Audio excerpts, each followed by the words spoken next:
Truth, evolution.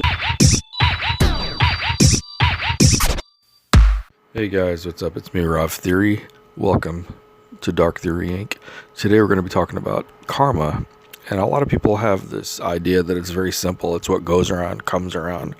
And I think that's a very westernized version of what this very age-old philosophy actually means. Karma can be a good thing or a bad thing. And if you look at the actual definition from Hinduism or Buddhism, the sum of a person's actions in this and previous states of existence, viewed as deciding their fate in future existences, right? So it is somewhat of a cause and effect, the idea of karma. That's why I do look at this idea that what goes around comes around as being very primitive to what it actually could mean. And you have to take into consideration reincarnation. Reincarnation, is a very, very high concept in itself. And I think that when we have children, we kind of sort of create a transmigration, not of soul exactly, but maybe of physical content. And I'm not sure exactly how the soul travels in that form, if there is a soul, if you want to call it that. So we have to take all of these things into consideration. So again, let's answer the question here. How can everybody's afraid of karma. How's it going to affect us? And a lot of people do a lot of prayers to stop bad karma from happening, right? But in reality, if you look at it closely, karma needs a conductor, right? And the energy that is created by karma, which is the action and then the reaction of everything that we do, say, think in life, has to have a place to travel, right? And we know that time is what we're affected by and what we perceive in this spatial and time dimensions, right? If we can cancel out the time part of it, the actual conductor, then karma really can't manifest itself. Therefore, it's void to existence, right? So if karma can't manifest because of the conductor time, it doesn't exist. How do we do that? How do we be devoid of time and karma?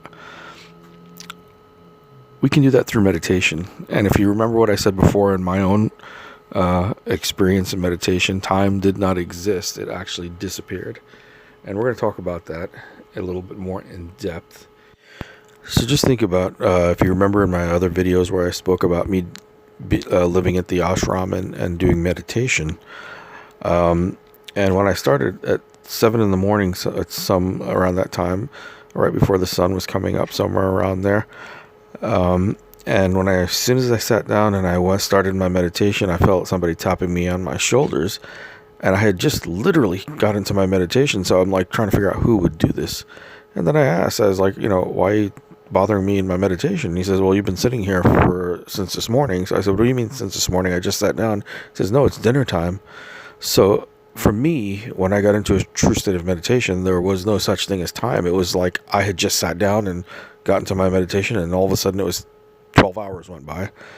So just think about that, so that nullifies time. So now we have the cancellation of time now at this point. Now, knowing that time doesn't exist, and for me at that moment, it didn't exist because I was in a different state of being. I was not really in my body at that moment. I was beyond the body. I was beyond the mind. So time was not even a concept.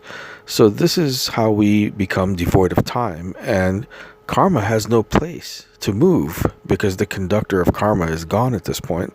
So that's why learning meditation, dharana, dhyana, and samadhi, right? Concentration, meditation, and then samadhi, the highest point of meditation. When you learn these things and you practice it, you can do this for yourself as well.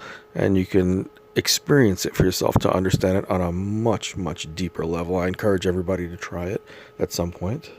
Here's where my theory gets a little strange, but if you understand a little bit of physics, the idea of the observer effect and how it works. In the observer effect, they have a double slit experiment, and they use a photon, and they emit this photon through one single photon through an emitter, and goes through the first slit, then the second slit, and it comes out as one. But when they do it through the first slit and have two slits on the other side, the double slit experiment now, it starts to create an interference pattern as it goes through. And I do not know how this is happening, because it's creating almost like a waveform. It goes from a single unit to a waveform.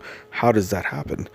They're not too sure, but what they did was they said, okay, let's observe it as it's going through the slit on each occasion. As they did, the potentials of what was happening with the interference pattern as it came out changed to a single photon again, only when it was observed.